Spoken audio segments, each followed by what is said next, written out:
it was just very hard to get, traditional businesses to kind of, latch on and take that leap. And we realized that there was an opportunity to make Bitcoin look like a more familiar vessel that consumers are used to, kind of like points. And we said, hey, can we actually do like Bitcoin backed points, or can we make these points that are actually, again, backed by Bitcoin and make it attractive where they increase in value versus most point system or reward systems where they decrease in value over time. And so that's when we really started down the taproot asset space early this year, late last year, and started building out a way to kind of do, tokenized loyalty points that are backed by Bitcoin, so brands can offer something that looks familiar for their consumer, and it's much more easier for them to digest and use and kind of get accustomed to. But I can pause there if that makes sense. We've got a lot of other things that we've been working on this year in the taproot asset and kind of stable coins on Lightning space, but I'll pause there and make sure that makes sense.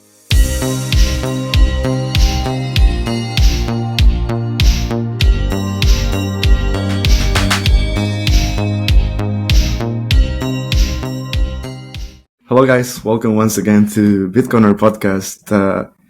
If you have been in El Salvador last week, I hope that you have enjoyed Adopting Bitcoin. I know it was a really good conference. I hope you enjoy El Salvador. And if you're staying in El Salvador right now,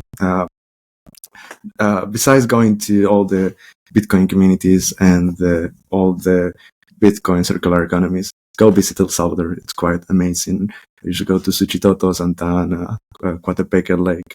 Enjoy the pupusas, the coffee, not just the Michelos one, try Charitos Cafe. But yeah, enjoy El Salvador. And if you fly away, I hope that you have enjoyed Adopting Bitcoin. Quick updates. This is one of I'm back. For those that don't know, I was quite sick. I have a strong laryngitis. So I lost my voice. So thank you for the message, for the ones that sent me the message that they were worried. I'm good. I'm okay. I was sick. I just didn't have any voice, but I'm now okay. So I'm fine. We're back. We're back with the strong interviews. You're gonna see this one is. I know you're gonna love it, and the next one, and the next one. And what else? Oh yeah. This is a calling for all Bitcoin communities in El Salvador, the ones that are educating.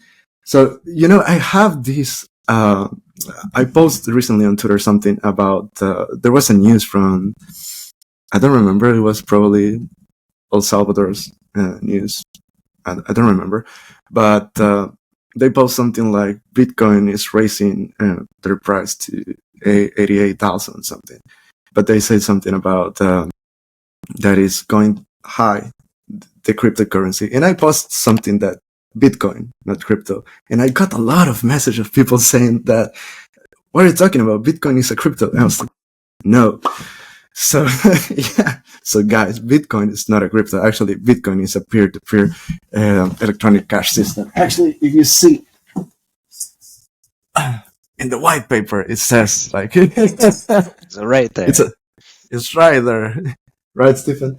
So yeah, Bitcoin is I'm gonna put it here. It's an electronic cash system, and if you read the white paper, Satoshi Nakamoto never said it's a cryptocurrency. It's not a cryptocurrency. Learn the difference. So all the educators in El Salvador, please, when you could do a meetup or something, avoid the word crypto, because Bitcoin is not a crypto. So I just want to say that. So yeah, those are my updates. And now without further ado, I just want to welcome Stephen, that he's one of the co-founders of Joltz Rewards. So welcome. Appreciate it. Glad to be here. And I will say we're definitely back strong. Price action is interesting, and your voice is back strong. Sounds lovely. So glad that you're feeling better. Thanks. But yeah, thanks for having me. Excited to have a discussion and jump in. What are your thoughts about Bitcoin and crypto? Are you agree that they're different? Oh yeah, absolutely. That's part of the fun that we've had as a company.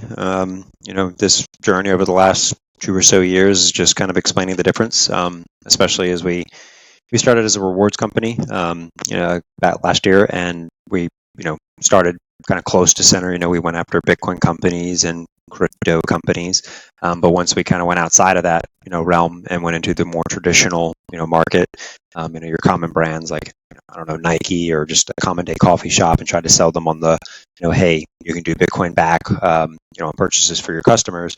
They were like, hey, well, can you also give my customers Ethereum or Tron? And we were like, no, we are Bitcoin only. That is the only thing that we do. If you want to support those other things, you'll unfortunately have to go elsewhere. But giving them that pitch and explaining the difference is kind of part of the pitch, is educating them why Bitcoin is different, why it is special, why it is unique. And that is, it's an interesting learning curve that just most people kind of have to either believe you or kind of take on their own. But I think the world is getting it now. It's closer to getting it. There's still some work to do, but we're definitely closer. Yeah, especially right now, I think newcomers are coming in the way, especially that price is going high. So I know that people will get interested, and the ones that they're not that dive deep enough on the rabbit hole, they'll figure. Yeah. Yes. So, Stephen, I always like to start, if you want to share a bit about your background, and then we'll talk about Bitcoin and Joltz. It's super interesting, and I know that you have made this research about the rewards, right? The Fiat rewards that actually they're a scam, and I want to know a bit about that because people probably will be really interested about that as well. Yeah. Absolutely.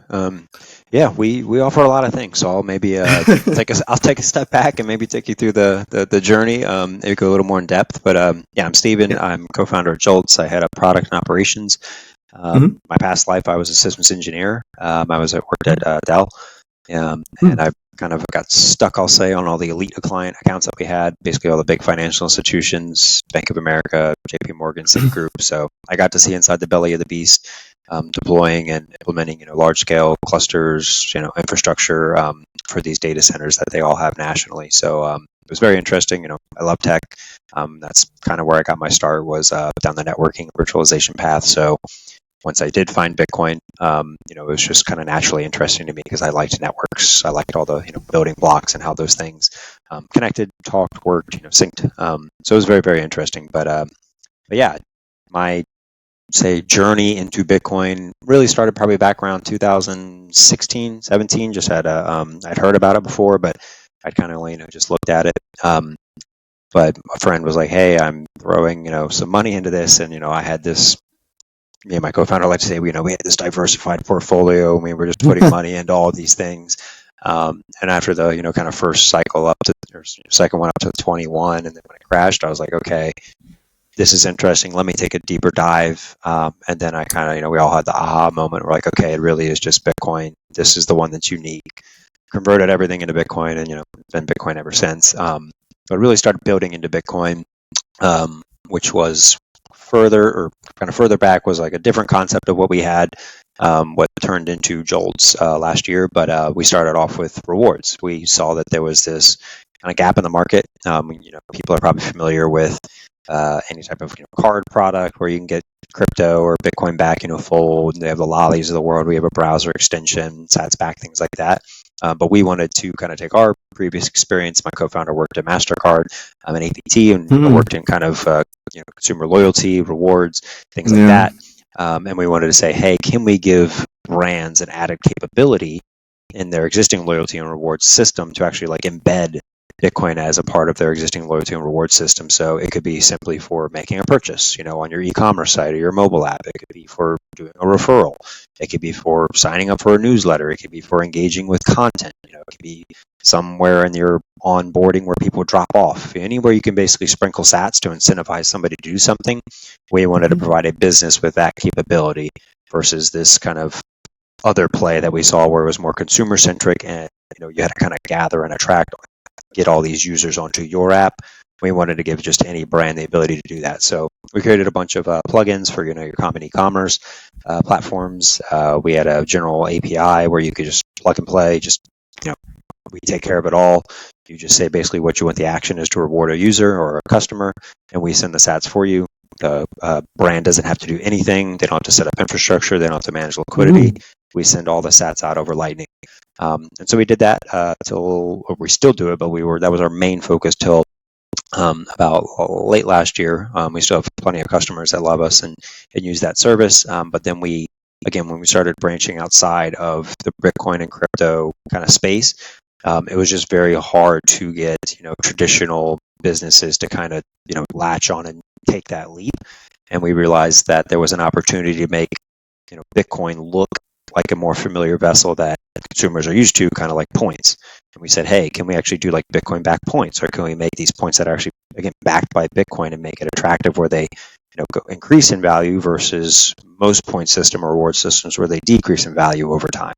And so that's when we really started down the Taproot asset space early this year, late last year, and started building out a way to kind of do, tokenized loyalty points that are backed by Bitcoin, so brands can offer something that looks familiar for their consumer, and it's much more easier for them to digest and use and kind of get accustomed to. But I can pause there if that makes sense. We've got a lot of other things that we've been working on this year in the Taproot asset and kind of stable coins on Lightning space, but I'll pause there and make sure that makes sense. Yeah, absolutely. That's awesome. One thing that you mentioned is that at first you were diversifying with crypto and Bitcoin, and then you had your aha moment. But what was your aha moment in Bitcoin? I think it was just it was a couple of things. Like, I read all the white papers, that all these things, come out with, and I was like, you all kind of say the same thing, and it's just a lot of hot air. And they're not really decentralized. Or what I kind of honestly noticed first was just that the market really only moves when Bitcoin moves. Everything just follows. And I was like, okay, well, if you guys follow the prices and activity and these communities that these things have, really only move or go up and are successful because Bitcoin is going up and is successful, kind of seems like something that's kind of really dependent on it. And so, I just naturally was like, okay, let me look deeper into Bitcoin. And, further I fell down the rabbit hole and kept digging and learning. That just felt like there was a more honest, engaged community. And I would say, like, the Maxis was interesting. Like, you didn't have that anywhere else. I was like, why is it that there's this group, because I was still, somewhat new to it at that time. And I was like, why are these people so, just taken back and just offended by all these other things? And, the more you kind of go down that rabbit hole too, you're like, okay, there's some valid points there, and some of it can be a little divisive, but I thought it was necessary at the time, and probably still is. But that was kind of what got me a little more curious, and I was like, okay, Bitcoin makes sense. So that was probably it. That's cool. Also, you also mentioned that about the system rewards, that it lost value over time. It lost value over time. So, what is the thesis or behind that? Because probably, this podcast is for everyone, so probably there are not just Bitcoiner people are coming right now into Bitcoin, so probably they're learning even right now. So, yeah. Why Fiat or the points rewards are inflationary, and what's the difference between the Bitcoin ones that you offer? Yeah, so me and my co-founder actually had, different experiences, but a fair amount of experience in retail. I actually had to put myself through college by working at Nordstrom.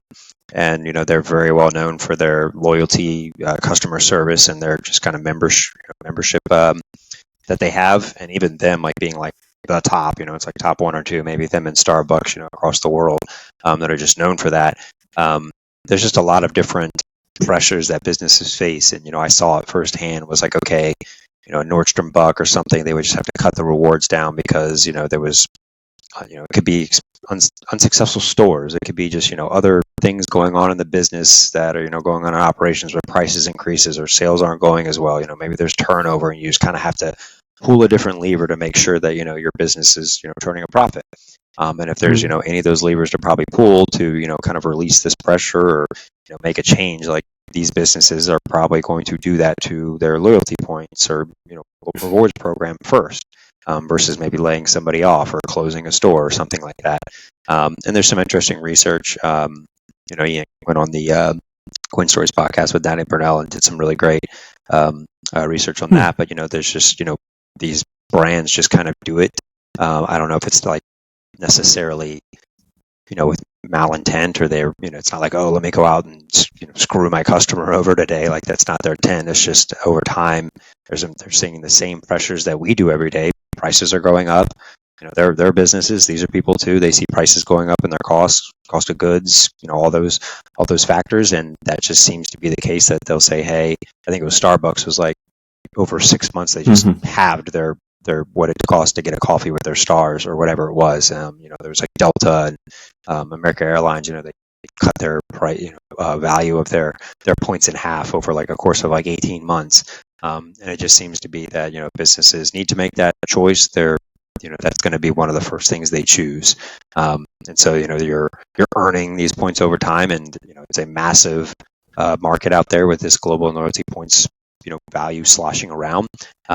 But that just seems to be one of the first, kind of levers that these businesses will pull to kind of release any pressure that, the business might be facing.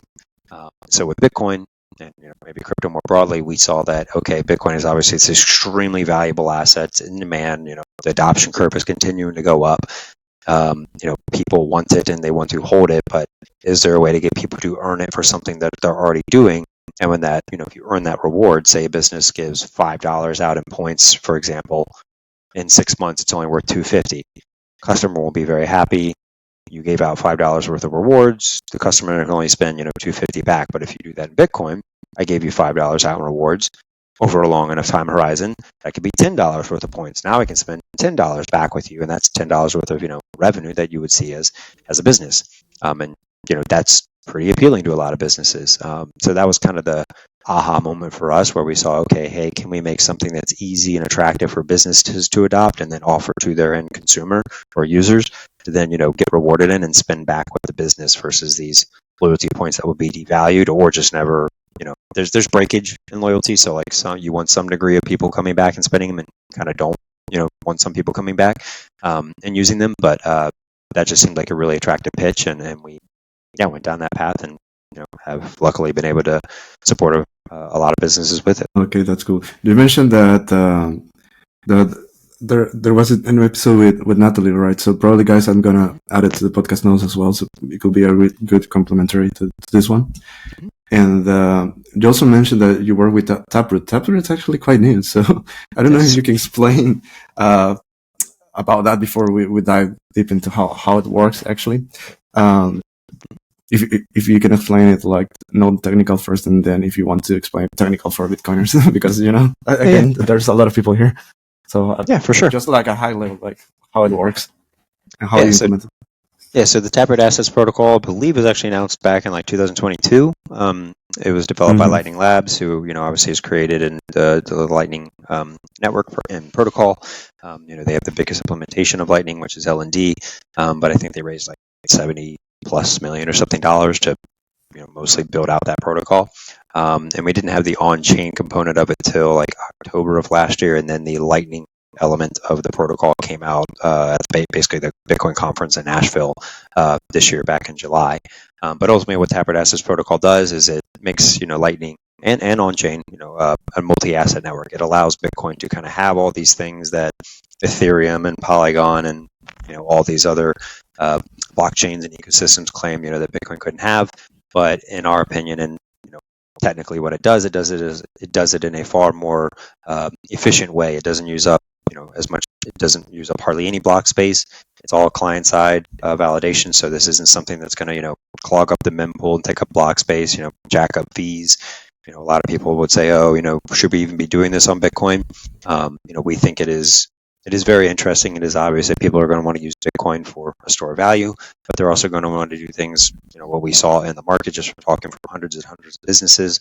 Kind of what I went back to earlier is like, hey, can I make Bitcoin look like something more familiar to the masses? Because, just good luck trying to get, a couple billion people just to go get a self-custodial wallet, go, back up your seed phrase and, go smash by $50,000. Just the common day person doesn't have that. And so Taproot Assets, in our opinion, allows, a lot of programmability, for more, I would say, interesting and compelling use cases that can be done intelligently and efficiently on Bitcoin versus all these other kind of meta protocols that you've seen, like ordinals or runes and all these other things. So that was what we saw, the value and, where we wanted to build to kind of, make sense for our business, but also what we thought would be best for the Bitcoin ecosystem and Bitcoin as a whole, over a longer period of time. So that's kind of it in a nutshell. I can dive a little deeper into the technical details, but it opens up a lot of really compelling use cases, which we can get into that we're doing now and kind of focusing on at Joltz. Right. So maybe I told you that about my main partner, and I want to have some questions about that. So probably in the use case of them, maybe we can talk about more deeply or technical or any example they want to. But that's interesting because you also want to work with fiat companies. You have mentioned like examples like Nike and so on, but how do you onboard, like the newcomers or people that are not familiar with Bitcoin and Lightning Network? How do you make it approachable for businesses and the consumers? Yeah, so we tried to make it as simple as possible because, from our experience, like even just with the most avid Bitcoiner, it's still tough. This stuff was not easy a couple of years ago. It's, still relatively complicated today, but if you want to get the masses, you've got to make it, stupid simple. So we started off with just a very, very easy plugin for, e-commerce like Shopify, WooCommerce, with Lightspeed, things like that, and our API, so developers could more easily work with it if they weren't on those e-commerce.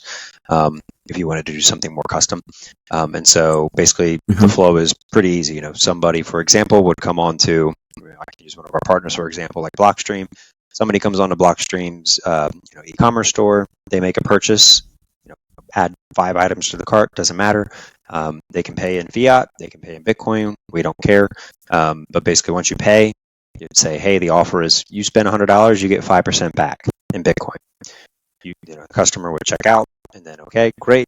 You get this email that says you've earned, $5 worth of Bitcoin. You click on that email. We basically create you a little kind of virtual account. You would get a Joltz web app, and it would apply that to your balance. You would then see, have whatever $5 worth of sats is in your balance. And then when you want to claim that into self-custody, you would just simply click, withdraw, scan the QR code, and you would have the sats in your wallet. And so we would, kind of give them a list of like, hey, here are all the best wallets, to use to kind of, take them along that journey. But we didn't want to force, a consumer or user to have to get a wallet beforehand, or we didn't want to, leave somebody out because they didn't have that already. It was like, how can we kind of cast the widest net, get people interested, and just kind of automatically say, hey, you've got Bitcoin, come claim it. Here's the easiest way to see it. And then if you want to go down the path of, taking it into your own wallet, into self-custody, or, even a custodial solution, whatever, you can do so. And so that was kind of the, our first step, and made it very, very easy for somebody to do that. They just purchase as they normally do, or take some action that, the business finds, valuable to reward them with. And just in one click, you have it, and you can withdraw it whenever you want to. But now, go ahead.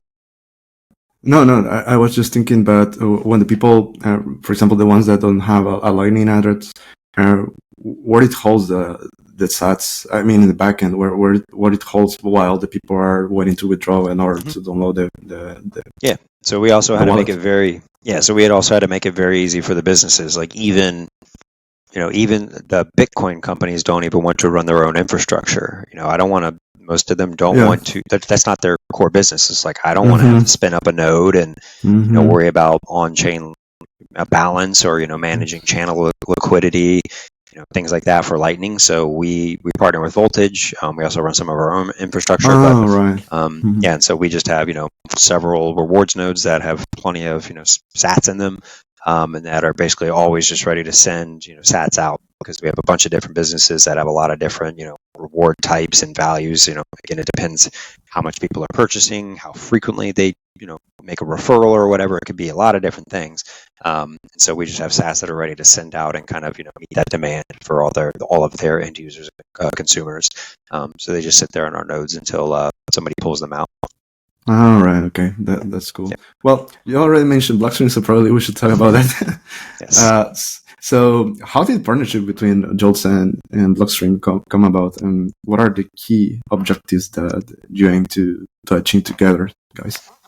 Yeah. So I think we just probably got onto Drew's radar. If anyone's met him, he's a great guy. He heads up the e-commerce and kind of marketing for Blockstream. But we had a lot of different customers that just found our solution very easy. Again, like it literally is just a couple lines of code, or just literally a little webhook, or just click to install a plugin. It's on your site, or it can be in your app for whatever you want to do. And Drew reached out and said, hey, I saw you're doing rewards, I think for, XYZ company already. I would like to do this for, our Blockstream e-commerce store. And I think a lot of what is attractive is that, again, we kind of take on the burden of all the infrastructure, all the liquidity. So, these businesses don't have to put up, that capital or upfront cost to run all of that and even just think about it. They can focus on their core product or, their services and let us handle the rest. And so with them, we do referrals for now. We're probably going to do a lot more there. I know Drew's got a lot of ideas and we love to hear them and we're glad to build them. But for right now, you can earn, an affiliate reward anytime you make a referral and somebody makes a purchase using your affiliate link. You get sats back, and same process as I just described. It's super simple, and it's been pretty successful since the launch. They hit our nodes pretty hard, taking up their sats. So it's great to see. Yeah, actually, I know. Probably people don't know, but I know I don't work with Blockstream, but people know that Blockstream is one of my main partners, if not my main partner. So we send a lot of feedback. They send me feedback about the podcast and what they would like to see, and I send feedback about the problems that they have or what they want to make better. And one of them, we were discussing with Drew that for a long time they wanted to get rid of the third party that it doesn't depend the invoice to pay for the ones that are using the affiliate link. So, because the old affiliate program, it was like they pay to all their partners in every quarter. So, and they had to send invoice, and sometimes you had to go. People, it was fairly complicated from what I know. Exactly. So they wanted to get rid of that, and now they have accomplished that. I have more questions about that, but one of my questions is why you had to wait. Like, for people that don't know that when you have affiliate link and somebody purchases with your code, of course you get some sats from that purchasing, but you have to hold like 60 days. But 60 why is that? Yeah, so that's actually not on us. Okay. I'm gonna ask him then.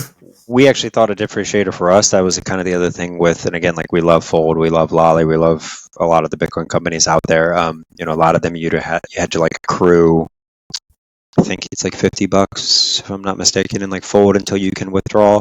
I think Lolly had some kind of threshold as well. And we were like, hey, we just like, in a typical rewards or loyalty system, like you get your points right away. There is no pause or anything. So we were like, well, let's do that.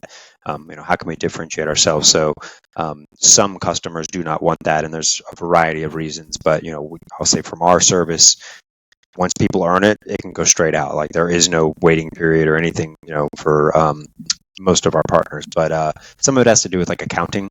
Some businesses have like internal accounting things that they have to measure. Some of them, they might have. I'll say there are a couple businesses that we work with that have a lot of international shipping when it comes to like customs and returns and things getting held up in customs.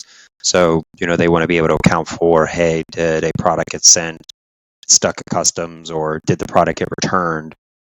We don't want to be giving out, someone makes a $1,000 purchase, earns $100 in rewards, withdraws it, then sends the product back, and they paid out $100 and, have the product back. So those are generally the reasons why there's a hold. Or some type of period until you can actually withdraw, but it's not a lot of our partners. But we by default you can for most of our partners because it depends again on the nature of what you're doing. If it's a purchase, there's probably a hold sometimes, not all of them, but if it's a referral or signing up or some in-app engagement or whatever, you get those sats right away. Okay, cool. Yeah, I was wondering about that. Probably I'm gonna also add, guys, if you want to search about or do your own research about how it works, the affiliated link, and maybe you want to also be a partner from Blockstream. Great guys. So I got some good reward. It's pretty lucrative. Yeah, so it's good. I mean, you're not going to be millionaires, guys, but it's a good way to contribute to everyone. So. Well, talking about that, what are the benefits? Not the monetary ones. I mean, what are the benefits the affiliate gain from Joltz partnership with Blockstream?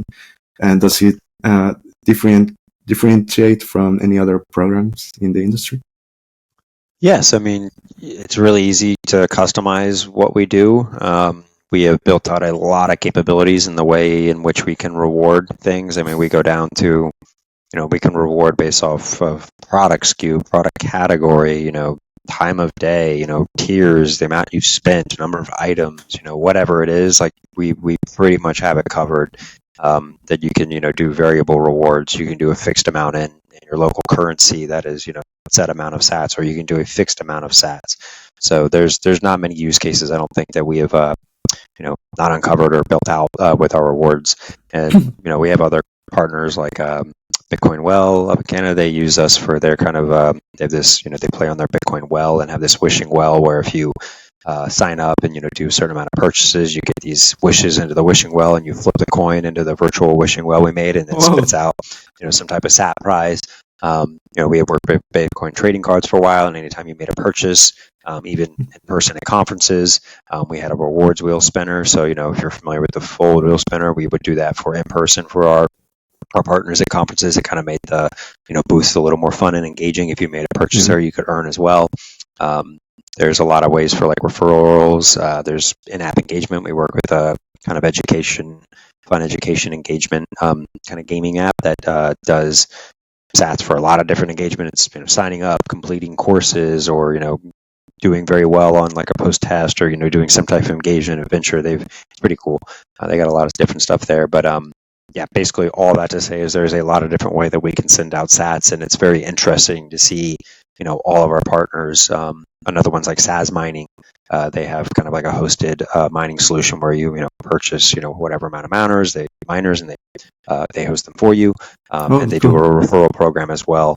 So you get $50, I think, for each like rig, or each $100 you spend, you get $50 back for making a purchase on those with SAS Mining. So there's a lot of different ways, and you can go to our site and see all of our partners that you can earn at. And then, more recently, we've, found that, again, once we kind of start pushing outside of the broader crypto and Bitcoin community, when you start going after more traditional brands, like we had them reach out to us, and, this could be like a meal delivery service, for example, reached out to us that was about to go national, and the guy's a Bitcoiner. He was great. He's actually come onto our team as an advisor.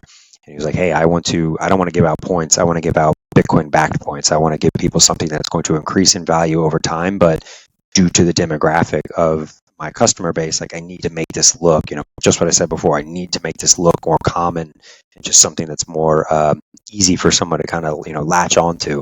And so, we started building out a Bitcoin backed point system for, these users of the meal delivery service to get. And that's where the taproot asset piece comes in, where it's still Bitcoin backing it, but you're just kind of, wrapping it or abstracting it to make it look, like a more familiar a point for them. We even have like a high-end gym that's doing this. So it's called Kilo Club. They have a capped membership, which is pretty cool because, kind of aligns with Bitcoin with the, capped supply. They also have this play on proof of work. So when you come into the gym and do a workout or like join some class, you get what they would call a Kilo token. It's backed by 1,000 sats, and you earn that. So it incentivizes you to come in. So, people might not like that taproot assets brings, tokens, people be like, I don't want that. But, if you want to get people onto the network and increase adoption, this is just what you're going to have to do. And at least it's not on, Polygon or Ethereum or these other things that, we might not as strongly believe in or back. It's on Bitcoin. You've got them on the network, and they can just easily convert the token into sats anytime they want to with all of our partnerships. So it is really appealing to, increase adoption. And I can definitely dive more into the kind of stablecoin use case that we're focusing on now. That's riding on Lightning with the taproot asset, as that was the kind of more recent launch we just did this past weekend at the SATS conference in Brazil. So that was pretty cool, as we issued the first native stablecoin on Lightning. So it's solving real issues, and it's got a pretty good start. So I can jump into that whenever. Yeah, actually, well. If you want, we could talk more about that, because you mentioned that when we were talking about this to make this interview, and I'm really interested because actually this question is from Drew, but I think let's finish with Blockstream and then you comment me please about that thing. So Drew, his question is that does Joltz and Blockstream have anything they are working on futuring the partnership? Do we have anything we're working on now? Yeah, that was his question, literally.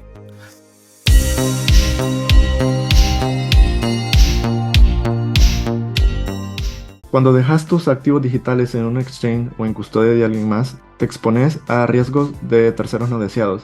A diferencia del sistema bancario tradicional, Bitcoin te permite tomar el control total de tus fondos utilizando tus propias claves privadas. Esto te permite ser soberano y esencialmente tu propio banco. Al tomar el control de tus Bitcoin, puedes evitar riesgos innecesarios de terceros. Almacenar tus Bitcoin en custodia de terceros como los exchanges puede exponerte a ataques de actores malintencionados, gobiernos o estafadores que lo único que quieren es apoderarse de tu dinero. El proceso de autocustodia puede parecer abrumador al principio, pero afortunadamente Blockstream Jade Wallet hace que sea súper fácil custodiar tus activos. Las billeteras de hardware son dispositivos que almacenan de forma segura las claves privadas de tus bitcoins y activos de Liquid sin conexión a internet. Las billeteras de hardware aumentan la seguridad de tu billetera porque tus claves privadas se almacenan en un dispositivo especializado que no está siempre conectado al internet. Como te he dicho antes, mantener tus claves almacenadas en un dispositivo en línea puede exponerte a factores adicionales de ataque, por lo que se recomienda usar una billetera de hardware al almacenar grandes cantidades de Bitcoin durante largos periodos de tiempo. Jade es una billetera de hardware no custodial para Bitcoins y Liquid que ofrece opciones de firma simple y firmas múltiples. Yo personalmente lo utilizo para almacenar mis Bitcoins, ya que me siento mucho más seguro manteniendo mis Bitcoins en una billetera fría que en una almacenada, por ejemplo, en mi teléfono. Si estás pensando en adquirir uno para ti, no olvides utilizar el código de descuento de nuestro show, BitCorner Podcast. De esta forma estarás apoyando directamente el show y además obtendrás un 10% de descuento para la compra de tu billetera fría. Yeah, I think he's got a few ideas, and I think the first one we'd probably be working on and we'll be introducing is something like a refer a friend model, and there also might be more around the just rewards for making purchases. As of right now, it's just strictly make a referral and you get your affiliate reward based off the other individual making a purchase. We might just do straight up rewards. It would probably be like a little less than a referral reward to incentivize people to sign up. But we might just do straight sats back for people that want to make a purchase. There might be just like a refer a friend to the affiliate, like join the affiliate program versus just making a purchase. And there's a lot of other cool things I think we could do too. I don't know how far Blockstream and what their ideas are. Probably need to dig in a little deeper with them, but there's a lot of cool things that you can. I don't know. Maybe there's a Blockstream Lightning token or something that you can do, and it kind of keeps it in the center loop. Because that is the interesting piece that we've learned is like, okay, what businesses care about. If you give sats out to an individual consumer, user, whatever it may be, a lot of businesses want to see that value come back, in to the business. That's what the points normally do. I want to incentivize you to come back to my business and spend money. And so, there are some kind of guardrails that we can put up for some businesses that have wanted it. Some don't care. They're like, hey, as long as they're making a purchase, they're increasing in value. If I'm selling a good product or service, those customers are going to come back anyway. Some of them do want to say, hey, I don't want those sats to be able to be pulled out. I want them to spend them back with me. So that might be something that I think we would potentially work on as well in the next phase of, hey, how do I spin these sats back specifically with this business, or keep them within this Joltz ecosystem as we expand and get more businesses as well. That is kind of something we've talked about, but yeah, stay tuned. I'm sure we'll be pushing something out soon with Blockstream, either by the end of the year or early next. So that's awesome. And so yeah, let's talk about the SATS conference in Brazil, about the stable. How was this thing that you present? Well, that you present there. Let's talk about that, if you can share with the audience. Yeah. So my co-founder Ian, he went down there to the SATS Conf, got to do the big announcements, which is pretty cool. But we actually partnered with the company's called Yulin. They're down there. They're the issuer of DPIX, and they wanted to do this in a kind of more seamless, quicker, more privacy-centered way, and do this natively on Lightning. And so we issued DPIX as the first native stablecoin that is on Lightning. This isn't a bridged asset or anything like that. This is the first taproot asset that is issued on Lightning as a native asset, and they use this as a way to basically exchange, DPIX. It's kind of pegged with the Brazilian real, and you exchange this with other individuals or kind of market makers. They're called peer-to-peer operators, in order to get kind of a degree of separation, if you will, from who you're getting the Bitcoin from. So you trade that DPIX in and you get sats, back. But that was a really cool announcement because, it was, first of the first. We wanted to make sure that, we could prove that this could be done. Bitcoin is complicated. Lightning on top of that has its own complications, and then adding Taproot Assets protocol on top of that, you're kind of 3 layers. So it took a lot of effort, but we wanted to prove to the world that, hey, this is a new protocol and these things are possible, because you really have to meet people where they are. This kind of goes back to where we learned, kind of from the loyalty and rewards space, is that even with Bitcoin, people custodying it or, putting a little bit in, DCAing, over a year.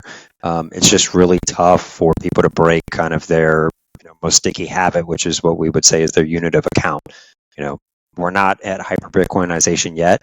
It's still really tough to get a lot of people to spend Bitcoin. There's obviously certain geographies and, regions that do that well and are, increasing steadily.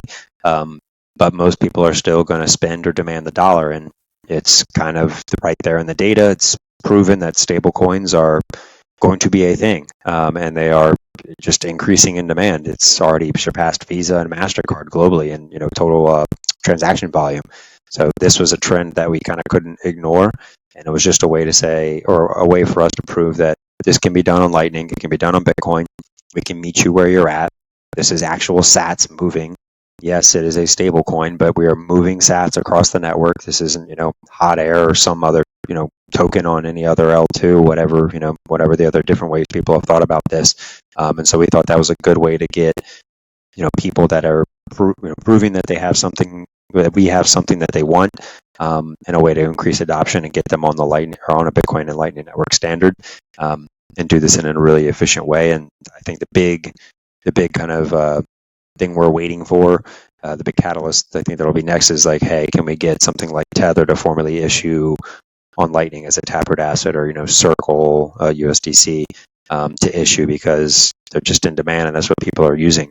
It could be because people are unbanked, they can't get a account, or they just want to do things in a more privacy preserving way or more efficient way. Businesses are using it for payroll, a lot of different use cases. So it's just something that we think should be on Bitcoin and Lightning versus all these other, again, blockchains and ecosystems, and bring that activity over here. And if we're right about Bitcoin in the end, they'll just move over naturally anyway. You're already on the network, and you can just say, I don't want my stablecoin anymore. Hyper Bitcoinization is here. I can just swap to sats. Easy. That's kind of the high level view, but that was kind of the idea and what we launched with them down at the SATS conference. Awesome. I'm thinking about the Lightning, this new system that you mentioned with asset with Taproot. Actually, I don't know much about Taproot. I had to make my own research more deeply about that. But last week we have a meetup here, and we hung out after the meetup, and we were talking about. We had actually a really good discussion about ordinals, and I know it's different, but one of the main things that we were discussing were all the fees, and we discussed a lot of things, but one of the main things was the fees. So my question is that I'm thinking right now that people, no, let me rephrase it. It's not. This won't affect the fees because probably people will be worried about that, making assets on Lightning, just like ordinals. Very chain efficient. So Taproot Assets is a client-side protocol, so everything happens. You can say it's on the device really. Your phone, your desktop, wherever the app kind of lives, if you will. It's all client-side validation. So you're not storing this data. Most of the data is stored in what they call a universe. It's really just a server that can run in the cloud. It kind of stores, hey, this is the asset name. This is what it represents. This is how much it's worth. All this stuff you can kind of put around the asset you're issuing versus, ordinals or runes where these are on-chain protocols where you're actually kind of stuffing things into the mempool and the block space. Taproot Assets does have to have an on-chain footprint, but it's extremely small. So they have what they call these, Merkle trees. I don't want to get too far in the weeds because some of these people might have to look them up. But essentially you can kind of infinitely scale all these different transactions and all these different, virtual transactions, all these things that are kind of making up the Taproot asset itself into a very small footprint on an actual in an actual block. So you're not going to clog it up. It's just very chain efficient, I'll say, at a very high level. So you don't have to worry about that. And was kind of our, for the other reasons I said before, getting adoption and making this kind of a more common or recognizable, vessel for someone to adopt. But it's just very chain efficient, and that's something that we wanted to see. Like, we're not going to clog up or do something that we think is inefficient. That these other protocols are doing. So that was another good reason for us to kind of pursue that. Also, Lightning is just efficient for a lot of these use cases. It's, if we're doing a reward and the reward is only worth, $1 or, even pennies, depending on what you did, it could be like a micro incentive, like an on-chain, reward doesn't make sense because the fee would be worth more than what the reward is. So that was why we went down Lightning and Taproot assets as well. There's a lot of different reasons, but it's really just the efficiency that it brings and allows you to scale, do this at scale. And how is different the Taproot assets from the liquid assets? Yeah, so there's trade-offs there too. I mean, we had looked at a lot. I mean, we'd looked at liquid, we had looked at RGB, we had looked at stacks, we had looked at a lot of different ecosystems. We're technically curious. We're not going to just say no to something. We're going to investigate, but still try to bring things back home to Bitcoin as valid and kind of true we can be. But I would say liquid is more like a side chain. It's got the federation kind of model, and there's just kind of this degree of trust that some people might not like. But us personally, we just like Lightning. It's instant, cheap, and we just see it more as like the native L2 to Bitcoin. And so we just thought that there was just a better option for us, given where we started in the reward space, and just seeing that stablecoins are going to like Tron is the number one blockchain that Tether and I think USDC are still issued and transacted on. Why? Because it's fast, cheap, and that's what people care about. They don't really care.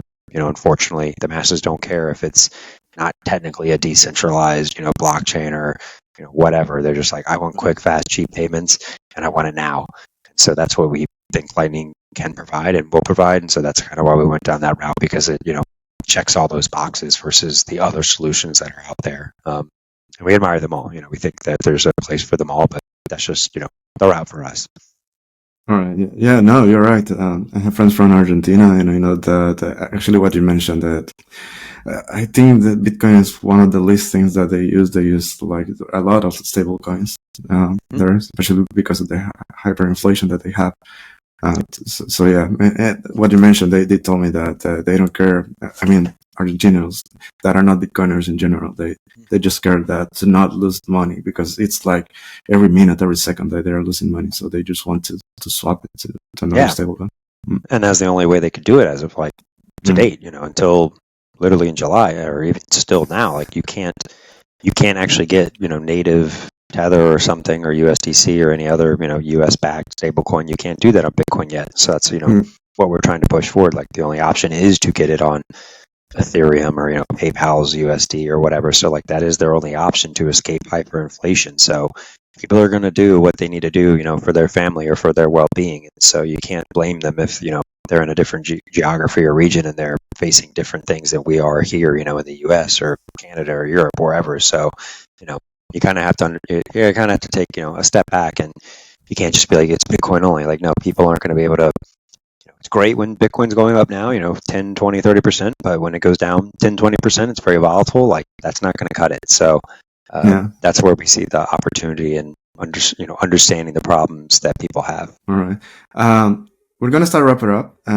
But first, before that, I mentioned you that I have a little game on the podcast that my previous guests have a prepared question for you, and you have to prepare a question for my next guest. You already know who's my next guest, so I'll leave that to later. So first, I'm going to make you the question for you. That is one from Isis Cruz. I told you that she's one of the most prominent and really well-skilled students from Cuba Plus in El Salvador and Node Nation. She represented El Salvador in Switzerland. She actually had these different Bitcoin talks, and right now she's part of the Bitcoin Club, a new Bitcoin Club that is from Berlin, Sultan, in El Salvador, if I'm not mistaken. So, and now she's part of the Bitcoin office as well. So yeah, she's Nice. Yeah, so she's doing great stuff. So she was my last guest. So you can go, guys, and watch the episode.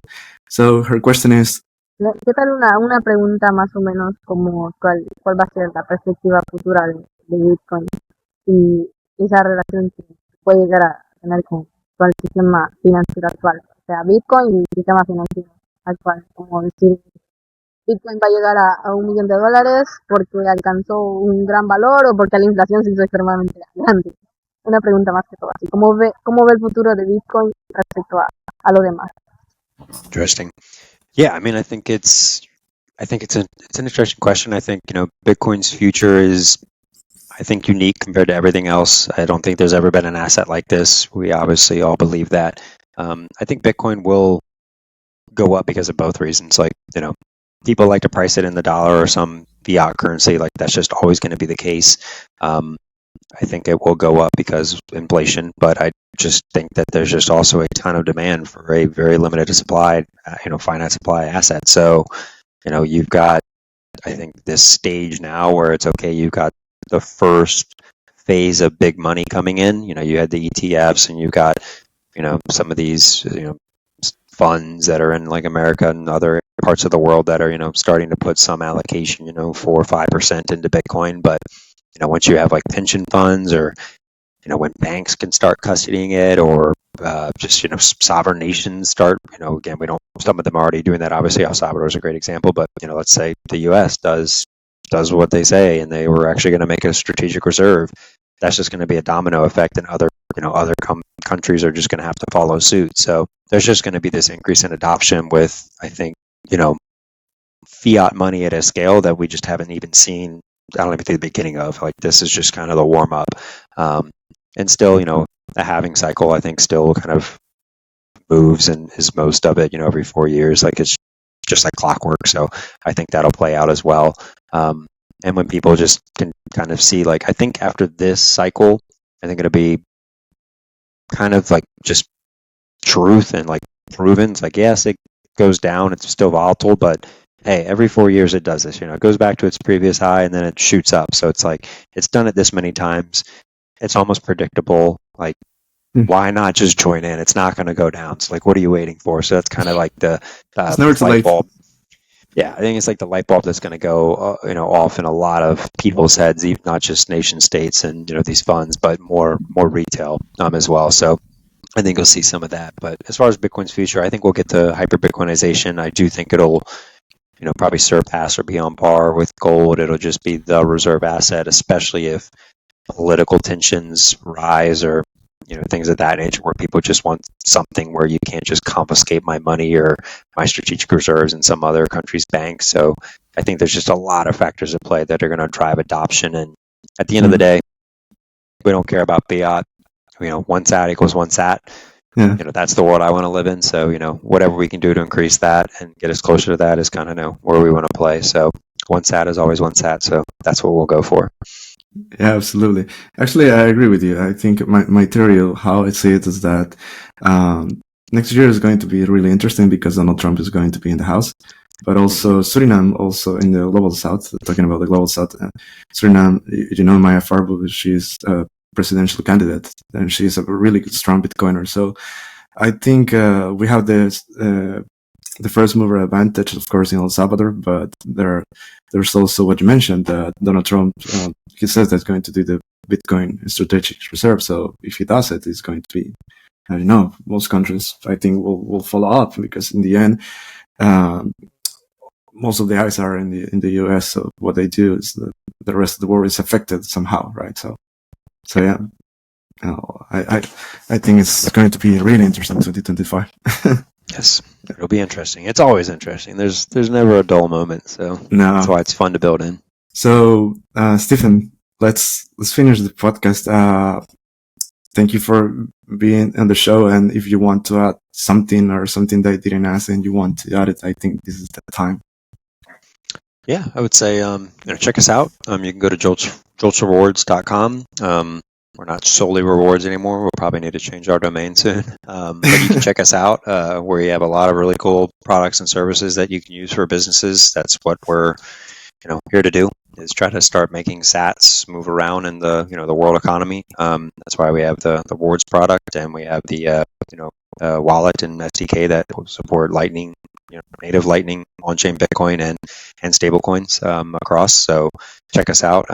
We also just recently we actually won the pitch day competition at the Bitcoin Conference 2024. So out of that, we got this pretty cool thing to be the kind of guinea pigs to launch on Thunderfunder. So if anybody's ever interested in checking us out, you can go to thunderfunder.com and check out our crowdfunding campaign. So you can support us, own a piece of Joltz, come along for the journey. So you can check that out as well. And yeah, if you've got a business, reach out. Or anything, an app, whatever, reach out. We're happy to have a discussion and see if we can help anybody launch a new product or service for you. And you can email me at Stephen, STEPHEN at JoltzRewards.com, or check us out on Twitter, Joltz_BTC. So that's where you can find us. All right, perfect. Stephen, once again, thank you for being on the podcast.